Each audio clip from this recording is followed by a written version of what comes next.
characteristic features of the present day students with whom we are supposed to interact day in and day out. And it is our responsibility to make them a total acceptable personality in toto in the light of the present changes that we are experiencing across the globe. I'll just, without wasting or elaborating too much about it, I'll just tell you precisely, if you want to summarize the characteristics of the present day students, interpersonal skills are not very well developed. Interpersonal skills means the ability to develop and maintain human relations. They may be good in subjects, good in mathematics, technology, good in numbers, etc. When it comes to understanding emotions, respecting the emotions, and balancing the emotional issues, the present day students, present generation rather, not only the students, present generation is not that competent.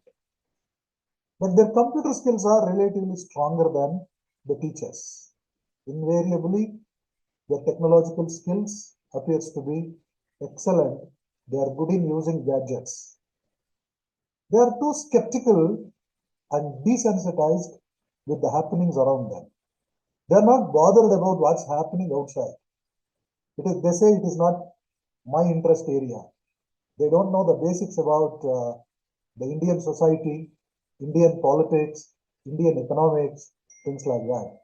If you ask our students the basic things about the national income, per capita income, GDP, etc., they are not bothered. I don't know how many of them can clearly say about the constitutional values we discussed so far and the fundamental rights, duties, etc. They are not bothered about all these things. They are too much focused and desensitized about the happenings outside. Along with that, they enjoy multitasking. They are influenced by multiple stimuli. At a time, they wish to do more than one thing. Even in the class, they may pretend to be sitting and listening to our lectures, but their mind, thinking, and etc. may not be there. Only physical presence will not assure that they are with us. Followed by that, the present day youngsters are comfortable in challenging anybody. Yes, somebody said in the morning, in the earlier session, that present day students are little egoistic. It's not ego, it is their mindset to question anything, to challenge anything, without realizing what is their role there and to what extent they are responsible for that. That is another thing that made them to challenge anybody and anything, because challenging is easy. Criticism is easy to do. One can criticize anybody without knowing anything. But the present youngsters are not prepared fully, but they can challenge anything and everything. And their expectations are very high. The moment they got admission to a course, they leave the rest to the institution and the college. As the present civilians, the citizens, for everything look at the government and the leaders. The students inside the class think it is the responsibility of the teacher, not of mine. Let them do it. So that they expect too much and they think big about themselves. Thinking about big is always good. Let them be positive. But false prestige, false imaginations, and daydreaming are not good for anybody. But most of the youngsters suffer from this type of issues. Followed by that, they negotiate for everything. Their bargaining capacity is very strong. Whatever they say, they don't agree. They tend to bargain for everything. I'm not generalizing or giving a sweeping statement about everybody. But most of the students, most of the youngsters of the present day are of this nature. And they think this is the changed culture. This is the new generation and this is the new normal. after COVID-19, after COVID-19, we started using a new word called new normal. The new normal is that to question everything, challenge everything, and always thinking that I am right, you are wrong. That tendency can be found even inside the class among almost the majority of the students. Given this situation, to mold them properly as citizens, teachers are facing n number of challenges. I have listed a couple of challenges that we as teachers encounter inside the higher education classrooms. There is a wide gap between the education level of the students and the needs of their society. Society think we are spending so much, we have so many universities, so many colleges, new education policy has come, and almost all our problems are going to be solved. This is what the society thinks, but what's happening inside the classrooms and the universities is totally different. Students are still preparing for their exams, passing their exams, scoring very high marks, but their level of thinking, level of social commitment, and ability to rise to the occasion is relatively weak. I have no options than to say this. Followed by that, students who pay for their education are demanding value for money. Both the students and the parents think that if they pay a huge fee, the quality of the education will be high. They go in search of colleges and the institutions where the fees is high. Many people, because there is a wrong notion that higher the price, higher will be the quality. Thinking that, parents also think they are ready to spend any amount on their children, but they look for value for the money. How can they look for the value? Value in terms of future earning capacity. That is, these days everybody thinks in terms of employability of the graduates. Employability is not that easy. Some 20 years back, a great personality from Indian industry made a mention that about 90% of the graduates are unemployable.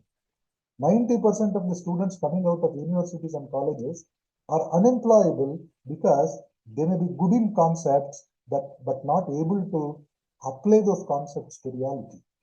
That is the situation, but every parent will think, I am ready to spend any money, make my son or daughter employable. Universities and colleges are not employment centers. But unfortunately, some educational institutions started mimicking like that, started thinking like that. Our job is to help them to get a job. They may get a job, but they may not become the responsible entrepreneurs, responsible citizens, even a responsible worker for that matter. To make it to happen, they need to develop their total personality differently.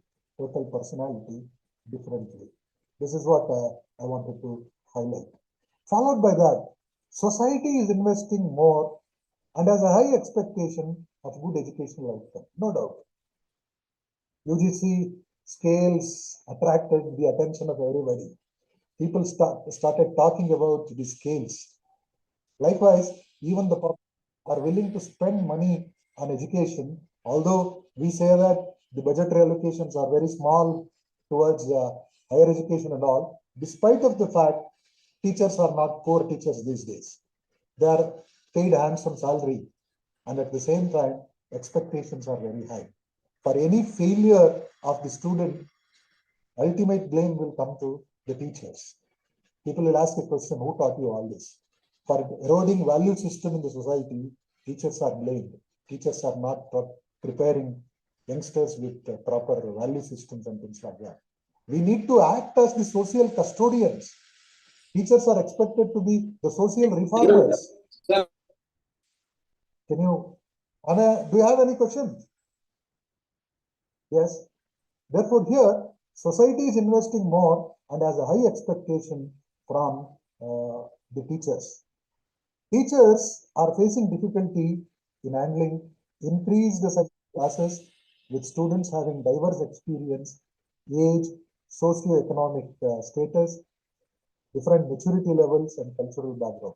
Why I am telling this in addition to teaching the subject assigned to you, you have to concentrate on molding their personality. Means there must be scope for interaction with the students. There must be scope for talking to them personally, understanding them personally.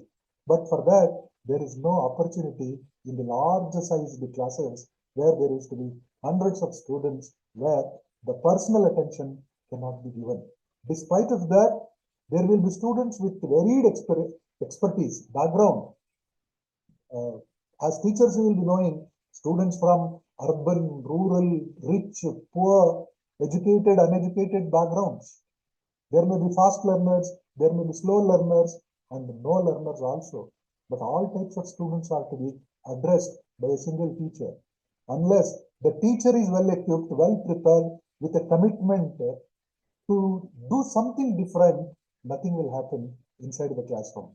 For that purpose, we need to keep in mind our responsibility of not only teaching, but to change the mindset.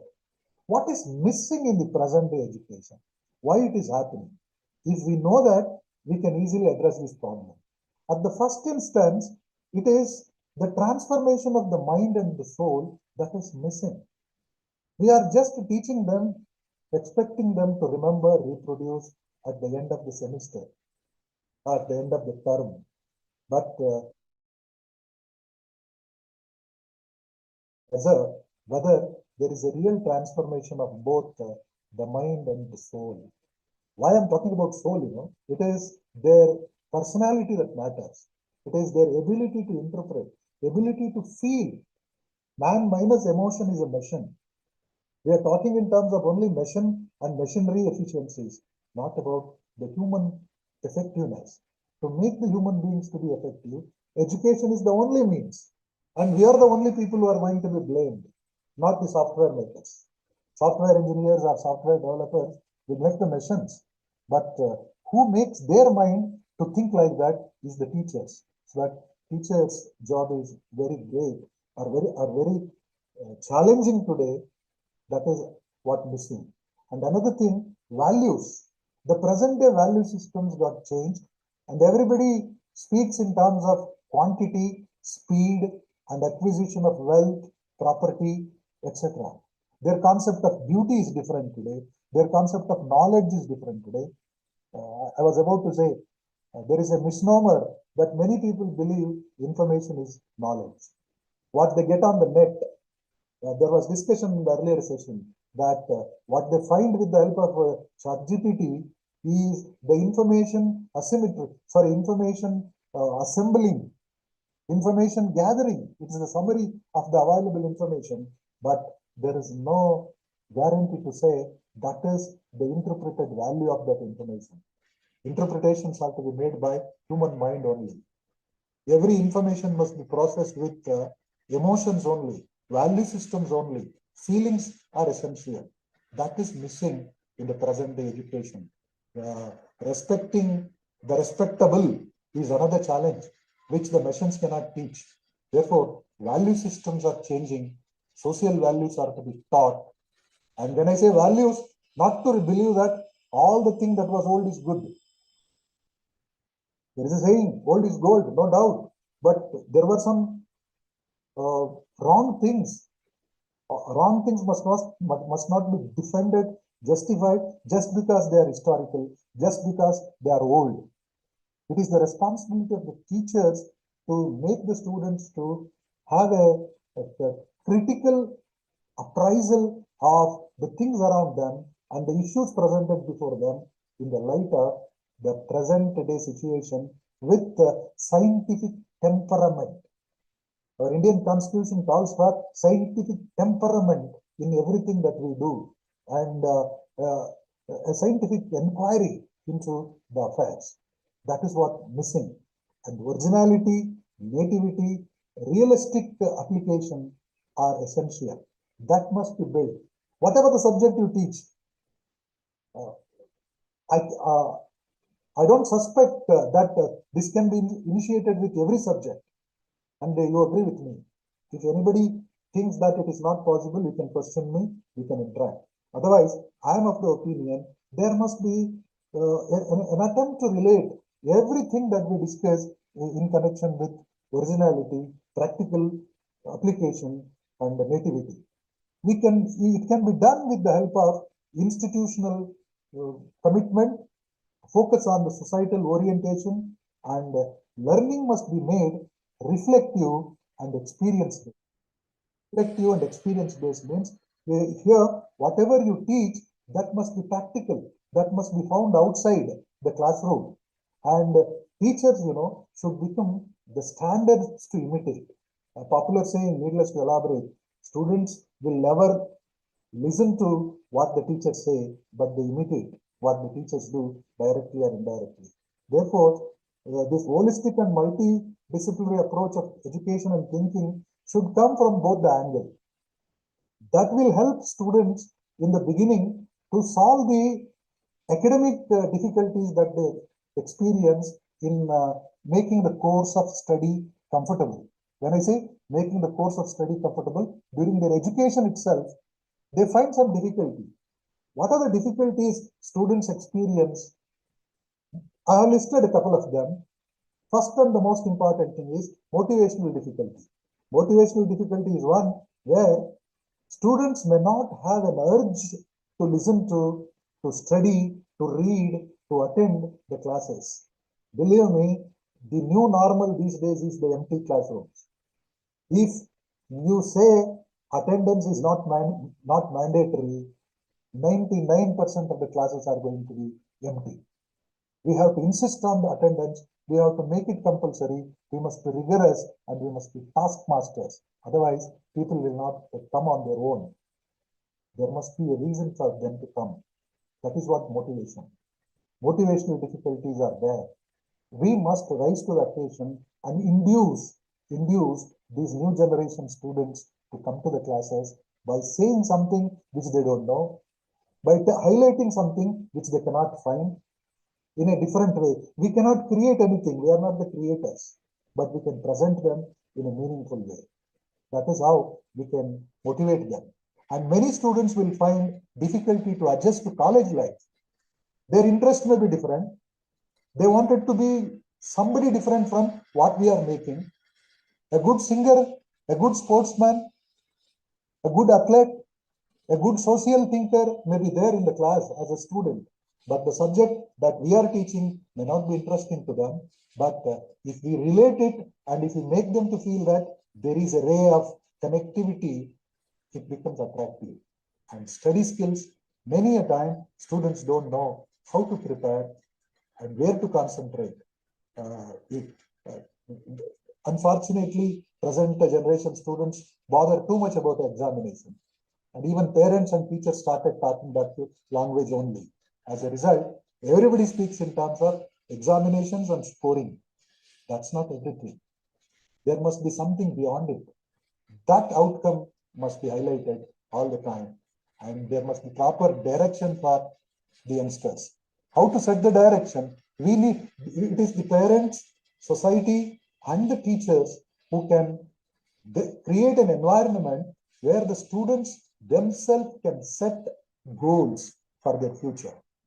Needless to set the goals for every student, but we must create an ambience wherein they think positively and they understand their competence, their capabilities, and set a goal for their future life. We must not make them to feel depressed.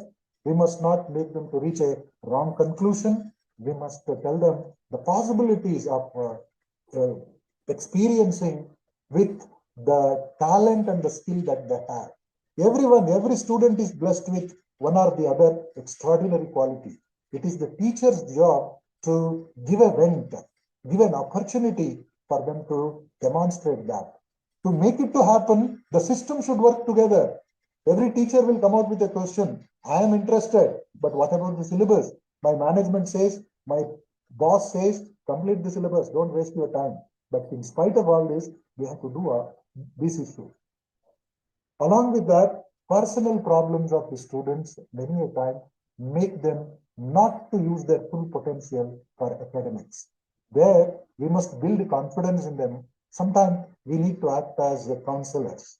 As teachers, it is our job to act as counselors, and we must make them to understand that problems are everywhere. How it can happen? It can happen through multidisciplinary education. Say, for instance, imagine a person who is exposed to literature, a person who has said stories, who has listened to stories, who has read stories, novels, etc. His approach to understand the problems appears to be different from a person who has not exposed to literature. That is the reason, whatever the subject that you are studying, let there be an inquisitiveness to read good novels, good stories.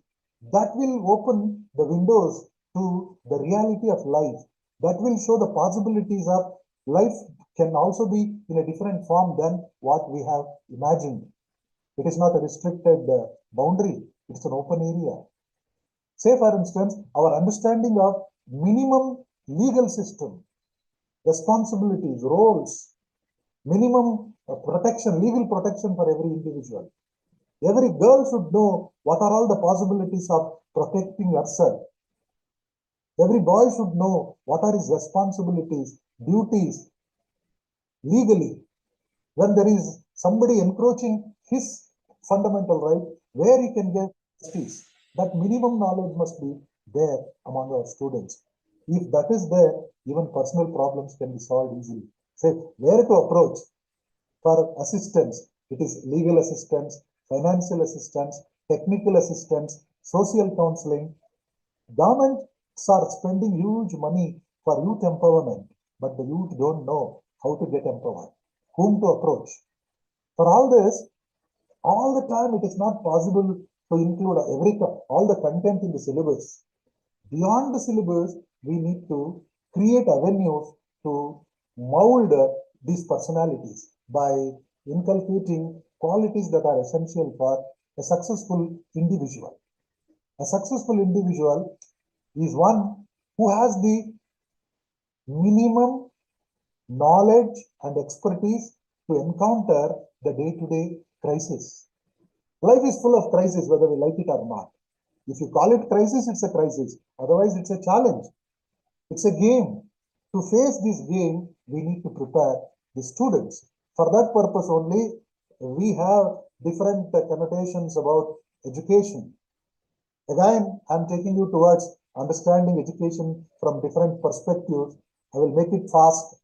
Education is the deliberate and systematic influence exerted by the matured person upon immature through instructions, discipline, and harmonious development of physical, intellectual, aesthetic, social, and spiritual powers of human beings occurring to individual and social needs directed towards the union of educand with his creator at the final end. That is to mold the person in such a way that he will find connectivity with the nature. Ultimately, an educated person must be capable of establishing connectivity with the nature. Nature is the creator. He must be able to appreciate the natural beauty, natural life, natural phenomena, and he must become one in the many. That could be the reason for Mahatma Gandhi to call education is the most powerful tool of social transformation. And the all-round development and drawing out the best in the child's mind and body and spirit can happen only through education. That type of education can be called holistic education. And holistic education is one that provides for overall development of the student. I have a statement from Swami Vivekananda, who believed that knowledge is power, strength is life, weakness is death. Swami Vivekananda made a mention that education is the manifestation of perfection already in man. The end and the aim of all education is man-making and character-making. This is what my contention. My ultimate objective is to say that the purpose of education is man-making. Whether you make a scientist, whether you make an engineer, whether you make a lawyer, whether you make an entrepreneur, that is secondary. The first thing is to make the man. It is a man-making process and character-making process. The education which does not help the common mass of people to equip themselves For the struggle of life, which does not bring out strength of character, a spirit of philanthropy, and the courage of a lion, is it worth the name? This is what Swami Vivekananda said. Education must help every student to face the realities and the challenges of life. That's what the summary. Along with this, whenever we speak about holistic and multidisciplinary education, we cannot forget Dr. B.R. Ambedkar, who got about 33 degrees with 64 different courses or different subjects of study, who is the symbol of knowledge for the entire world, not for India. You remember in the year 2015, the UNO recognized April 14th, the birthday of Dr. Ambedkar, as the world's knowledge day. Dr. Ambedkar has said, no plan for the future development of the country can be deemed to be complete, which does not provide for technical and scientific training. This is the age of machine, and it is only those countries in which technical and scientific training has risen to the highest pitch that will survive in the struggle that will commence when the war is over, for maintaining decent standards of living for their people. That will commence only when the war is over, for maintaining decent standards of living for their people.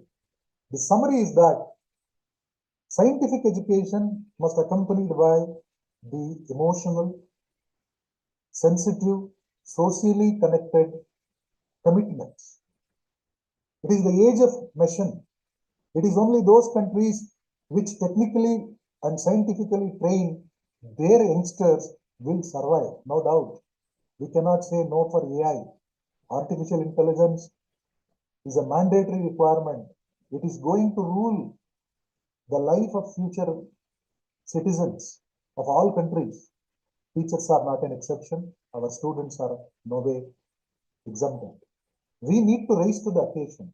We need to learn whatever is relevant for us, required for us. As we believe, AI cannot replace a teacher, but teachers must learn to use AI. That is what the stuff of this particular saying of Dr. B.R. Ambedkar. So that ultimately, the objective of holistic and multidisciplinary education is to develop effective individual.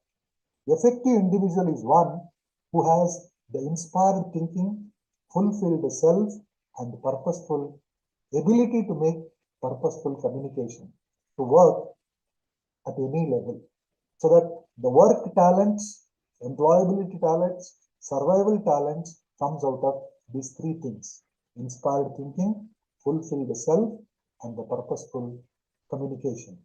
That to make that to happen, we need to go for again and again holistic education. What is holistic education? Holistic education seeks to provide an induction into a balanced, inclusive, and comprehensive worldview. That is possible only through knowledge, skill, and attitude related to every field. I'm not going to elaborate, but remember, knowledge is the power. What we learn through textbooks, what we listen through the lectures, and what we experience based on our thinking is knowledge. There are different types of knowledge: explicit, implicit, tacit, procedural, declarative, and posterior, and priori type of knowledge are there. And in addition to this, attitude formation is another important thing on which we need to focus. I have dwelt upon this in the earlier session. If you have any queries later on, you can post. Attitudes are the mental predisposition. It is the evaluated statement that makes us to believe about something in the system. It may be positive or negative. The positive or negative opinion that we have formed will influence our behavior. Our students' attitude towards life, our students' attitude towards money, our students' attitude towards a job, our students' attitude towards reading, preparing, hard work influences on their life. So that, say for instance, attitude towards success. Success is the result of hard work. But many a time, people don't like to work hard, but they want success. They look for shortcuts. As a result of that, they indulge in fraudulent practices. People are greedy. That greed makes them to indulge in speedy and illegal, unethical activities. So that we need to mold their attitude towards success in a different way. Success is something that I achieve through my hard work, my efforts, and my abilities. That only can make me to say that I have achieved something. Achievement without efforts is meaningless and worthless. That feeling should come to the youngster's mind. That should put them into action. That must make them to work hard. This is how attitude matters a lot. Attitudes are made up of three different elements. One is called the affective component, other one is called the behavioral component, and the third one is the cognitive component. Cognitive component speaks about the understanding of the student about something, and the behavioral component speaks about their preparedness to act or not to act, and the affective component speaks about their emotion. Say, for instance, their attitude towards the nation. Their attitude towards the nation depends on these three things. Cognitive component means their knowledge. What is nation? What is nationality? Who is a citizen? And what are the responsibilities of citizens? These are cognitive component. Affective component means emotion, attachment. Say, for instance, there is a saying, mother and motherland are greater than heaven. Nothing can equate the feeling that I am an Indian. Whatever I am, whether I'm a professor, I'm a student, I'm a beggar on the street, I am an Indian. That sense of Indianness makes a person to feel differently, feel proud. Whether you feel proud or otherwise, that influences your action. If you feel proud of this, your actions will be always favorable. You will never indulge in antisocial, anti-national, illegal, or something against the nation, because you believe that nation is like your mother. That is what attitude. After that attitude, we go for skill. Skill is the ability to use one's own knowledge effectively and readily in execution or performance. Dexterity or coordination, especially in the execution of learned physical tasks, are called skills. A learned power of doing something competently, a developed attitude or ability to use language can be called skill. These days, we are talking too much about skill development in our courses. Government is also spending huge money on skill development, technical skills, soft skills, and etc. Whatever the skill you are developing, that should be of use for the students after the school, after the education. Somebody has defined what is education. Education is something that remains after leaving the school. I mean, after completing the course. After completing your graduation program, how does your student feels? What he thinks? That is the real education. If he feel I am helpless, if he feel I cannot go anywhere, if he thinks I am useless, if he thinks I cannot do anything in my life, that is the outcome of the education that we are giving. Okay. After completing the course, the student must feel competent, confident, capable. A lot of queries coming. Solving. We have already sent the welcome letter, but they are being very curious to know. Handbook will be shared, ma'am. We are waiting for the registrar to approve it. Ability to use There are one's some own corrections knowledge to be done. effectively and readily That to will do be better, something. okay. Once that is done, then the department has to prepare. Shows me, On the 15th or 16th. We've already prepared, sent. No, ma'am. There are shows changes. me. So that's what the regional coordinators will have to make the changes. Okay.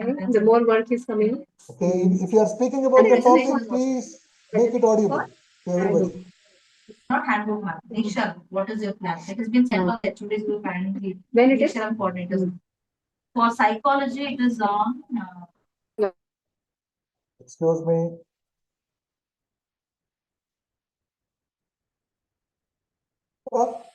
You need to mold the behaviors of this new generation of youngsters. That can happen only when you understand their ability. That calls for extraordinary skill for the teachers. Teachers, in addition to their expertise in their specific field of studies, need to equip with appropriate personal skills. One such important skill that the teachers need to develop for delivering this holistic and multidisciplinary teaching method is emotional intelligence. Emotional intelligence for teachers is very, very essential. And the teachers, all learning has an emotional base. Teachers must remember all the learnings as an emotional base. We must make our students connected to what we teach with a sense of emotion, feeling, liking. Liking itself is an emotion. How to make the students to like what we are teaching. That too, say for instance, multidisciplinary education makes us to think in terms of relating it to other areas of study. If it is the area interested by the student or liked by the students, it's not an issue. If you are imposing something on him, that will become a burden.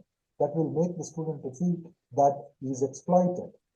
Therefore, let there be an opportunity for the student to select something that he or she enjoys at the time of learning. That enjoyment will make the student to develop curiosity, and only with curiosity their involvement can be expected. To make the students to get involved, the teachers need to equip themselves. Teachers need to create a learning environment that promotes emotional security. Intelligent use of one's emotion by teachers set the emotional tone of the classroom. It creates a relationship-centered or student-centered approach to education to achieve realistic academic expectation. What is the realistic academic expectation now? It is to make them universally good, make them intelligent in all dimensions. It is to give them an exposure that builds confidence in them. How can you make them confident? First, you cannot say no for the main course for which they are studying. Let there be a main course. Let the main course of study be connected with the practicality and reality of the situation. You must engage the students to make it more practical, sensible, and socially connected. That can happen only when the teachers rise to that level. A student's perception of their learning many a time affected by the behavior of the teachers. So that teachers need to equip themselves, and teachers no doubt have n number of challenges to face in delivering their education. For that, we need to prepare.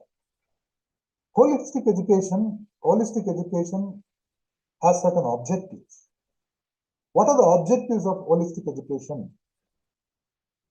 At the first instance, it is to make the students to learn about themselves. What does it mean? Make them to learn about them. It is to help them to realize their own strengths and weaknesses. Many students don't know where they are good at. Sometimes, though they know where they are good at, there may not be opportunity to demonstrate. There may not be facilities to present it. Under that situation, this holistic education helps students to realize their full potential. Knowing oneself is the best answer for all types of problems that we face in life. If you know what you are, where you are good at, that will direct the future projects or the options in front of you. Therefore, many a time we don't know our strength. Our teachers, our students don't know where they are good at. Help them to define their personality. Help them to identify their strengths and weaknesses. Once they know the weaknesses, help them to get out of them. Weaknesses are not to discourage. Weaknesses are not to make them disqualified. It is to overcome. help them to overcome their weaknesses. It is also to make the students to learn about healthy relationships and pro-social behavior. Healthy relationships. That too these days when the relations are at stake, we are living in an environment where people don't respect the emotional bondage. Everything has become materialistic, commercialized. There is a need to make people to respect the relationship. Not be all the time in terms of family relations or other things. It could be your relation with the community, relation with the society, relations with the nation, relation with the connected individuals in different capacities like boss and the subordinates, student and the teacher, government and the citizen. These are all relations. Relationship management calls for a broader perspective of life. Therefore, healthy relationship and pro-social behavior means behaving in tune with the society. Say, for instance, let there not be a tendency to demonstrate wealth in front of people who are deprived of it. Let there not be a sense of boasting oneself in front of people who are deprived of education. A learned behavior is one which is appreciated by everybody. But today, in the name of fashion, in the name of modernity, in the name of civilized behavior, we are searching for an opportunity to demonstrate ourselves bigger than everybody and to demonstrate our filthy richness in front of people who are deprived of all this. That leads to frustration. That leads to a social gap. That leads to misunderstanding. That leads to a crisis in the society. Therefore, pro-social behavior is one where you understand the social system, values of the society, and adopt it into your life. Social awareness and the development of sensitivity is the most important objective of holistic education. I've already mentioned about graduate attributes. A graduate must be worth calling graduate. Say, for instance, environmental pollution. I've already mentioned that most of the time it is highly educated people who are careless about what they are doing to the air, water, and the greeneries. We are polluting everything. Sustainable development means develop yourself without hurting the opportunity for the future generations to enjoy life as you are enjoying. Preserve the resources in the same pattern that you are enjoying for the next generations. Are we doing that? Say, for instance, misshaping the public properties, damaging the public properties, insulting, humiliating the poor and the helpless people is all anti-social activities, anti-social behaviors. And holistic education is to tell them what is right, what is wrong. Ethical behavior is one that speaks about morality. Morality, what is morality? Morality is something that defines the good and the bad. There is no textbook that can explain what is good and what is bad. Very popular and old statement by Shakespeare. It is the mind that makes the world. Good and bad are the creation of the mind. But still, we must question ourselves before doing anything, whether I am right or wrong. How can we do so? Ask certain questions. Answer yourself and defend your action. Say, for instance, ethical testing can be done with one or two questions like this. Before you do anything, ask a question. I am doing something to somebody. If the same thing is done to me, how will I react? If my reaction is positive, favorable, it is ethical. Let me do it to others also. Another question. I am doing something to somebody. If my family members come to know of it, what I am doing, will I be happy? Or will I say, no, they should not know. That is unethical. Don't do that. I am doing something to somebody. If the same thing is reported in tomorrow's newspaper or in the media, how will I feel? If I want to hide what I am doing, that's not proper. If I say, let it be known to people, I am right, then you need not have to convince anybody, convince yourself. Don't do the good things because somebody is watching, somebody is inspecting. Try to convince yourself first. If you are convinced, self-management is the ultimate management. Self-discipline is the ultimate discipline. So that education is to make people self-disciplined, self-monitored, and self-regulated. It is the ability. Holistic education gives you the ability to manage your own emotions. Emotions are plenty. There are n number of emotions. Say, for instance, anger, sadness, greed, love, fear. These are all emotions. Sometimes, out of fear, many students will not take the risk of doing adventures. Fear. If you conquer the fear, you can be anybody. You can do wonders. But many a time, the psychological disturbance makes the people not to venture into attempt the big things. That sets them to be complacent. Complacency is the result of the fear and the psychological contentment. Many a time people are contented with whatever they are having. I'm not asking them to be dissatisfied, but think big, dream high. The type of dreams people have depends on their imaginations. It is the imagination and the fear that determines the life of anybody. If you imagine that always there is difficulty, all are troubling, everybody is an enemy for you, you cannot do anything. And at the same time, if you imagine everything is going to be smooth, everything is going to be comfortable, that's also not true. Be practical in your imaginations. And the fear that you are developing must be practical.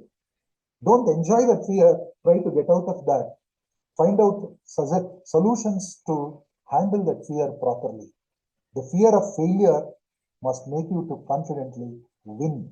That should not hamper your attempts to win. Therefore, the ability to manage emotions is one of the most important things that we should give through holistic education to our students. Develop resilience. Once you started something, it must be your commitment to complete. Resilience is the ability to fight back. That calls for tolerance, that calls for understanding your strength and the outside challenge, and to balance between these two with the purpose of winning. More than anything, let there be ability to appreciate the truth. Truth is always natural. Appreciate the truth. If you don't know today, accept it, I don't know. If you are incompetent, accept it, you are incompetent. And what is competence? That you try to acquire. That's what makes holistic education realistic. And for that purpose, what are the principles of holistic education that are highlighted through NEP 2020? It is to recognize, identify, and foster unique capabilities of each student. As a teacher, you must remember, every student is special. Every student is blessed with one or the other extraordinary capability. Whenever there is an opportunity for you to recognize and appreciate. Characters, when you recognize it, comment it in such a way without hurting that person, because they are in the age of transition. They cannot understand why you are advising them. Advice is something, but sometimes something that the wise want to take and the fools want to need. Fools cannot appreciate your advice, but advise in such a way that makes the person to realize that you are caring for him. Therefore, recognize, identify, foster unique capabilities of each student. Let there not be hard separation. Students are not born as intelligent or weak, good or bad. Students are students. It is subject to their age. For us, students are the gods, inside the classroom. I'm a marketing teacher. In marketing, we say customer is the king. And if we consider our student as customers, they are the kings. But Mahatma Gandhi said, Customer is not only the king, he is the god. Come to your shop. Look at them as if you are worshipping them. Try to convince them through possible means. Multidisciplinary and holistic education is one where there is a blend of all types of knowledge that is relevant. Say, for instance, every subject has a legal dimension, a social dimension, an economic dimension, and something related to personal life also, something good for the society also. So that wherever it is possible, try to relate it to the realities of life. How it can be applied for earning bread and butter. How can you make a living out of this? How can you help somebody? How can you maintain good health with that? See, life is related with all these things. It is not only one thing. It is society, it is the personal self, it is the present and the future. For the future, how it is relevant, presently what it is, and for the society, why it is significant, and as an individual, how can you make use of it? This is what multidisciplinary and holistic education. It emphasizes on conceptual understanding, creativity, and critical thinking. Think in a different way. Put it in different use. Put it in a different form. That is what the purpose. Promotion of multilingualism. Encourage students to learn more than one language. Language has become the source of dispute between governments, between experts, but nobody says confined to any single language. Let them learn as many languages as possible. Encourage them to learn more and more languages. Promoting skill-based education is the order, needless to elaborate. Let there be a skill component in anything and everything that we teach. And new manpower and leadership styles, new power and leadership. Presently, the ultimate objective is to mold them as the global citizens and the global leaders. Many a time, our students may be excellent in their work, but may not have the capacity to be the team leader, the boss, to take the responsibility. Leader is one who is more than doing on his own, capable of directing, monitoring, controlling, and motivating others. That quality we must inculcate in the new generation. Use of artificial intelligence and latest technology. There is no excuse for this. Artificial intelligence and latest technology must be incorporated into our academic system, and wherever it is possible, its application into any field. Whether you are teaching arts, whether you are teaching sociology, history, political science, business, economics, or any other subject in science or any field, technology cannot be ignored. Its best application must be learned and then taught to the students. And in everything that we are doing, we must maintain the principle of equity and inclusion. Ultimately, it is character building. Education is to build character. You must make your students to respect the principles of equity. Equity, the concept is not just equality. It is spreading the principle of equality for everybody. Let there be equal respect for people who deserve it, who are equal in terms of their capability, capacity, and ability to do. Let there not be, what shall I say, let there not be grabbing the opportunity for somebody because of their social status, economic status, or biological deficiencies. Let there be a principle of equal share, equal right in enjoying the life as others do.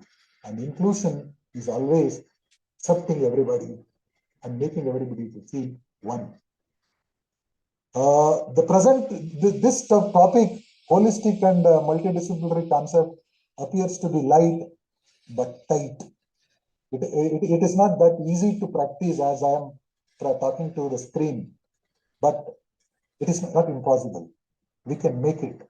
For that, what is required is an integrity in what are all the subjects that we are teaching, and in your personality, transparency, and resource efficiency. We must have the resources to discharge our duties properly. Time is also a constraint. Other physical resources are also constrained. Encouragement is also a constraint. Despite of that, the objective is to mold our future leaders, future citizens. Let there not be compromise. We can make it to happen to everybody. So that there is a need to integrate social and economic maturity. The expected outcome of holistic education and multidisciplinary education. What do you expect out of this? At a time you want a science student to study arts and commerce or other related subject and vice versa. Why? Why are you forcing us to study these different subjects? It is your choice. Don't impose it on them. If they like, let them. But ultimately, our intention is to mold their total personality. Why? It is to get an integrated and socially, academically matured personality. Integrated social and academic maturity is the objective that we want to realize. Instill curiosity and originality in thinking. Ultimately, education must make people to think differently. They must think in a way which an uneducated, in a way different from an uneducated person thinks. But many a time we find highly educated, the so-called graduates thinks in no way different from an illiterate person. Sometimes illiterates think better than the graduate. Why it is? It is because they are not exposed to the realities of life. Therefore, the expected outcome of this holistic and multidisciplinary education is to instill curiosity and original thinking, lifelong learning through planning and prioritization. Planning and prioritization means what to learn, when to learn, what is to be learned first, what is to be done today, and once I got settled, what are all the things that I should do, and if time permits after my retirement, what I can pursue. Such a thinking must happen through this method of multidisciplinary approach. Developing flexibility and creativity in problem solving. Flexibility and creativity in problem. There are 94 different ways of solving a single problem. 94 different ways strategically. Any problem can be solved in any way that they like. But many a time, without knowing the options, without knowing the alternatives, people get into depression, frustration, and get out of the track. Let there be multiplicity of options in front of everybody to solve a problem. That will boost their confidence. That will make them to engage in capacity, different form from whatever has failed. Developing interpersonal skills to develop, maintain, and value relationships. Again, relations are the most complicated to manage. If you can manage the relations, you can manage anything. Ultimately, all management is relationship management only. Relationship between the speaker and the listener, ruler and the subject are the citizens, boss and the subordinates, parents and the children. Ultimately, it is the relationship management that matters. To strengthen that, we need to go for holistic and multidisciplinary. To practice continuous improvement and high resilience. Needless to elaborate, I've already mentioned somewhere, that should be the objective of this. Develop effective communication. Ultimately, a good education is one that makes good communicators. Good communication is one that effectively conveys the emotions, feelings, and sentiments without hurting the other person. For that, we need some philosophies of holistic and multidisciplinary education. What is the philosophy? The philosophy of this system is that every individual finds identity, purpose through connectivity. Every individual finds identity, purpose through connectivity with nature and other human beings. See, an individual's identity established through his connectivity with the nature and other human beings. How I am related to the society, how I am related to the world, that must be established. And the concept is to integrate multiple layers of meaning and experiences rather than defining the human possibility narrowly. The system determines how its parts work and not the sum of the components. How its parts work and not the sum of the components. The aim is to develop holistic personality. The aim is to develop holistic personality. For the development of holistic personality, the tools that you can use are transformation, connections, transdisciplinary inquiry, meta-learning, communities, curriculum, and pedagogy. This is the most important part for teachers to understand. Transformation. Don't just do the task given to you as a transaction. Teaching is not just a transaction. It is a transformation. In the process of transformation, let there be curiosity as to what you are doing, why you are doing. Let there be clarity about the purpose and its consequences. And use all possible means for making the things to change. Don't enjoy the things as they are. A true transformer is one who hates stability, dislike the deadliness, who always favors the change for betterment. Change for betterment. If it is for good, let there not be ego. Be open, accept it. If a student can deliver more better than you, give him an opportunity. Let him share his thought with others. It's not an insult. So that let there be transformation. Connections, get connected. Let there be interaction between the science, arts, commerce, and the law students together. Say, for instance, teachers of all these subjects, at least once in a while, if they get together, discuss their problem, discuss the latest developments in their own field, that will refresh their ability to deliver in the classrooms. But we are not doing. We are living in the watertight compartments. Everybody says my subject is great. No subject is great. Let there be connectivity. By establishing connectivity, we can solve any type of problem. And the transparency in inquiry. Let there be a clarity of purpose, and when you are inquiring, you are studying, let it be clear why we are studying this. It is not to boast of myself or show off my scholarship, but it is to know something different. Meta-learning is always concerned with establishing relationship with the environment. Meta is connecting with the society, evaluating, analyzing in the light of its application for the betterment of the people and the communities. Know about the communities. Understand the present day generation. Understand the present day students. Employment market. Government and its policies. Understand this. And the curriculum that we are developing must be updated. Don't always blame the university or the government for training the syllabus.